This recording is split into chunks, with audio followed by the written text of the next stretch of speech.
Ang smart machine dito ay ginamit ng 7 araw na may total na 111 meters. Ito ang printer head. Ito naman ang cupping. Head clean. And punasan ng wiper. Nozzle check.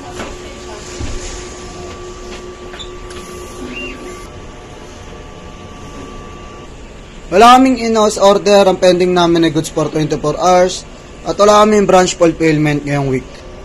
Ang ink system ay tama lang. Ang waste tank ay nalinis kahapon. Ito naman ang ABR at ground wire. Andito naman ang stock namin para sa use. Dito naman nakalagay ang unused. Dito naman nakalagay ang aming sabli paper rolls. Andito naman ang records ng mga nagamit para sa cyan, magenta, para sa yellow, at para sa black. Andito naman ang para sa sabli paper rolls. Andito naman ang aming daily output. Ito naman ang daily checklist.